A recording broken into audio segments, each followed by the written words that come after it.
News BD 30-এ আপনাকে স্বাগতম। শুরুতেই চলুন দেখে আসা যাক আজকের সংবাদ শিরোনাম। বাংলাদেশের নির্বাচন অবাধ ও সুষ্ঠু হয়নি, বিরোধী দলের হাজার হাজার নেতা কর্মীদের কারাগারে পাঠানো হয়েছে, মুখপাত্র ম্যাথিউ মিলার। বাংলাদেশের অর্থনীতিতে সংস্কার খুবই গুরুত্বপূর্ণ, বিশ্বব্যাংক। মনোজ কুমারের মামলায় সাংবাদিক ইলিয়াসের বিচার শুরু। সুষ্ঠু নির্বাচনে চলে গেছে বাম গণতান্ত্রিক জোট, টিআইবি হচ্ছে বিএনপির দালাল। এবার বিস্তারিত খবর। বাংলাদেশের নির্বাচন অবাধ ও সুষ্ঠু হয়নি, বিরোধী দলের হাজার হাজার নেতা কর্মীদের কারাগারে পাঠানো হয়েছে, মুখপাত্র Matthew Miller. Mushfiqul Fazal Ansari, state department correspondent. বাংলাদেশের সদ্য সমাপ্ত জাতীয় নির্বাচনে যেভাবে ভোট কারচুপি হয়েছে তা নিয়ে যুক্তরাষ্ট্র তাদের উদ্বেগ অব্যাহত রেখেছে। এছাড়া নির্বাচন নিয়ে দেশটির অবস্থান হচ্ছে নির্বাচন অবাধ এবং সুষ্ঠু হয়নি। বৃহস্পতিবার স্টেট ডিপার্টমেন্টের নিয়মিত ব্রিফিংয়ে বাংলাদেশের সদ্য সমাপ্ত জাল নির্বাচন নিয়ে যুক্তরাষ্ট্র কী ধরনের পদক্ষেপ গ্রহণ করবে জানতে চাইলে এভাবেই যুক্তরাষ্ট্রের অবস্থান স্পষ্ট করেন মুখপাত্র ম্যাথিউ মিলার। ব্রিফিংয়ে বাংলাদেশের নির্বাচন ইস্যু উত্থাপন করে state department correspondent Mushfiqul Fazal Ansari জানতে চান, বাংলাদেশে গণতন্ত্রকে খর্ব করে এবং বিরোধী দলের হাজার হাজার নেতাকর্মীকে জেলে আটক রেখে রিপোর্ট অনুসারে যে জাল নির্বাচন অনুষ্ঠিত হয়েছে সে বিষয়ে কী পদক্ষেপ নিবে যুক্তরাষ্ট্র। নির্বাচন নিয়ে আপনার দেয়া বিবৃতিতেই উল্লেখ করেছেন যে নির্বাচন অবাধ এবং সুষ্ঠু, এর কোনোটাই হয়নি। জবাবে মিলার বলেন, বিরোধী দলের হাজার হাজার নেতাকর্মীকে যেভাবে জেলে আটকে রাখা হয়েছে তা নিয়ে এখনও আমরা উদ্বিগ্ন। আর নির্বাচনে যেভাবে কারচুপি হয়েছে তা নিয়েও আমাদের উদ্বেগ অব্যাহত রয়েছে। অন্যান্য পর্যবেক্ষকদের মতো নির্বাচন নিয়ে আমাদের মন্তব্য হচ্ছে এই নির্বাচন অবাধ এবং সুষ্ঠু হয়নি। সব রাজনৈতিক দল নির্বাচনে অংশগ্রহণ করতে না পারায় যুক্তরাষ্ট্র হতাশ বলে জানান এই মুখপাত্র। তিনি বলেন, নির্বাচনকে কেন্দ্র করে যেসব সহিংসতা ঘটনা ঘটেছে আমরা এর নিন্দা জানাই। সহিংসতা ঘটনাগুলোর বিশ্বাসযোগ্য এবং স্বচ্ছ তদন্ত নিশ্চিত করতে আমরা বাংলাদেশ সরকারকে আহ্বান জানাই তারা যাতে প্রকৃত দোষীরা শাস্তির আওতায় আসে। আমরা সব রাজনৈতিক পক্ষকে আহ্বান জানাবো তারা যেন সহিংসতা পরিহার করে। বাংলাদেশের অর্থনীতিতে সংস্কার খুবই গুরুত্বপূর্ণ, বিশ্বব্যাংক। বাংলাদেশের অর্থনীতিতে সংস্কার খুবই গুরুত্বপূর্ণ বলে জানিয়েছেন বিশ্বব্যাংকের কান্ট্রি ডিরেক্টর আব্দুলাই শেখ।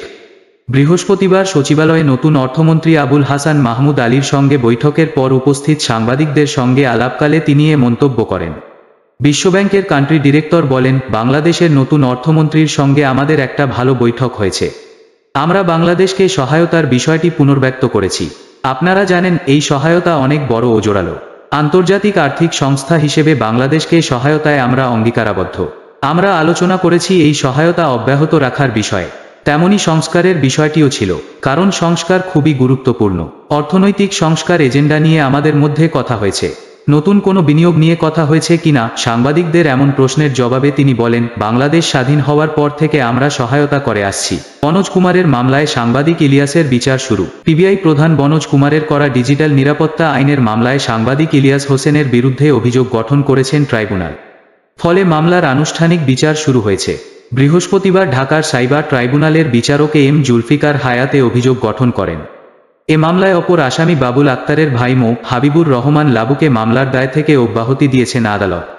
এদিন আসামি লাবুর পক্ষে তার আইনজীবী মো. মুজাহিদুল ইসলাম অব্যাহতি চেয়ে আবেদন করেন।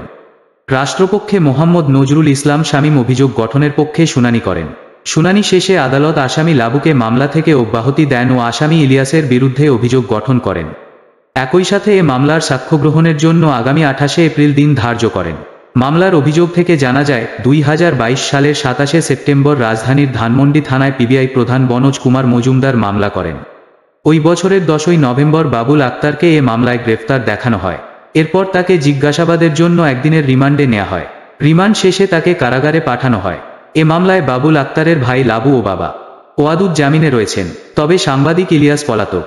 তদন্ত শেষে গত 9 এপ্রিল মামলার তদন্তকারী কর্মকর্তা ও ধানমন্ডি মডেল থানার পুলিশ পরিদর্শক মো. রবিউল ইসলাম ডিজিটাল নিরাপত্তা আইনের মামলায় 4 জনকে অভিযুক্ত করে আদালতে চার্জশিট দাখিল করেন।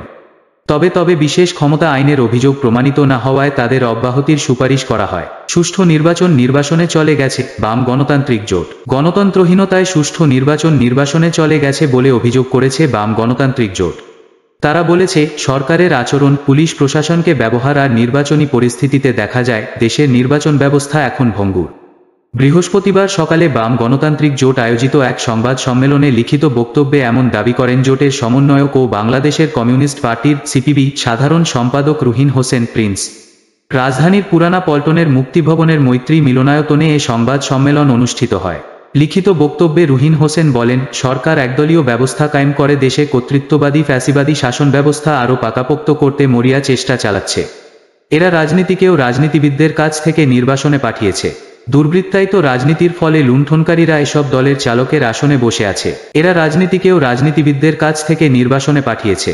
দুর্বৃত্তায়িত রাজনীতির ফলে লুণ্ঠনকারীরা এসব দলের চালকের আসনে বসে আছে। লিখিত বক্তব্যে আরও বলা হয়, সরকারের ইচ্ছা অনিচ্ছার ওপর নির্ভর করেছে গত জাতীয় নির্বাচনে হারা জেতা। এর জন্য ছাপ্পা ভোট, প্রশাসনিক কারসাজিসহ নানামুখী কারসাজি করা হয়েছে। বিভিন্ন জায়গায় সরকারি দলের প্রার্থী ও প্রতিদ্বন্দ্বিতাকারী প্রার্থীদের নিজস্ব ভোটকেন্দ্রে কিছু মানুষ ভোট দিতে গেছে। এছাড়া ভোটকেন্দ্রে মানুষ ছিল না। যেসব জটলা দেখা গেছে তা ছিল লোক দেখানো সমাবেশ। সংবাদ সম্মেলনে চলমান রাজনৈতিক সংকট দূর করতে একদলীয়, অগ্রহণযোগ্য, জনসমর্থনহীন প্রহসনের নির্বাচনে ঘোষিত সংসদ ভেঙে দিয়ে অবিলম্বে নির্বাচনকালীন নির্দলীয় নিরপেক্ষ সরকারের অধীনে জাতীয় সংসদ নির্বাচনের দাবি জানানো হয়। সংবাদ সম্মেলনে সাংবাদিকদের বিভিন্ন প্রশ্নের উত্তর দেন সিপিবির সভাপতি শাহ আলম, বাংলাদেশের সমাজতান্ত্রিক দলের বাসদ সাধারণ সম্পাদক বজলুর রশিদ ফিরোজ, বিপ্লবী কমিউনিস্ট লীগের সম্পাদক মণ্ডলীর সদস্য আব্দুস সাত্তার, বাসদের মার্ক্সবাদ সমন্বয়ক মাসুদ রানা, গণতান্ত্রিক বিপ্লবী পার্টির সাধারণ সম্পাদক মোশরেফা মিশু ও বাংলাদেশের সমাজতান্ত্রিক পার্টির নির্বাহী সভাপতি আব্দুল আলী। 27শে জানুয়ারি শনিবার দেশব্যাপী বিক্ষোভ সমাবেশ কর্মসূচির ঘোষণা দিয়েছে বাম গণতান্ত্রিক জোট।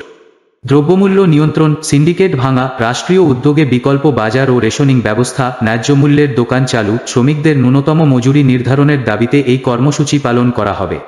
এছাড়া আগামী 28শে জানুয়ারি থেকে 20শে ফেব্রুয়ারি পর্যন্ত দেশব্যাপী সভা সমাবেশ, মতবিনিময় সভাসহ দুদক ও এনবিআরের সামনে অবস্থান, বিক্ষোভ কর্মসূচি করবে বাম গণতান্ত্রিক জোট।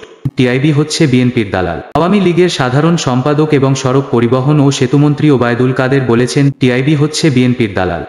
তাদের প্রত্যেকটা কথা একপেশে, বিএনপির ওকালতি করে তারা সরকার বিরোধী। যে ভাষায় বিএনপি কথা বলে সেই ভাষায় টিআইবিও কথা বলে।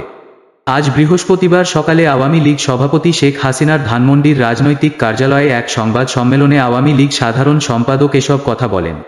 তিনি বলেন, ইতিহাস থেকে উপলব্ধি করেছি টিআইবি সব সময় আওয়ামী লীগ বিরোধী ছিল। সব সময় বিএনপির পক্ষে কাজ করেছে তারা। গবেষণা নিয়ে কাজ করে তারা, কিন্তু তাদের গবেষণায় আমরা নিরপেক্ষতা খুঁজে পাচ্ছি না। টিআইবি বলেছিল পদ্মা সেতু অসম্ভব।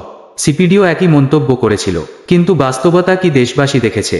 সংবাদ সম্মেলনে আওয়ামী লীগের সাংগঠনিক সম্পাদক বিএম মোজাম্মেল হক, এসএম কামাল হোসেন, সুজিত রায় নন্দী, কেন্দ্রীয় কার্যনির্বাহী সদস্য মোহাম্মদ সাইদ খোকন, পারভিন জামান কল্পনা, অধ্যাপক মেরিনা জাহান কবিতা প্রমুখ উপস্থিত ছিলেন। এই ধরনের ব্রেকিং নিউজ পেতে আমাদের চ্যানেলটি সাবস্ক্রাইব করুন। আল্লাহ হাফেজ।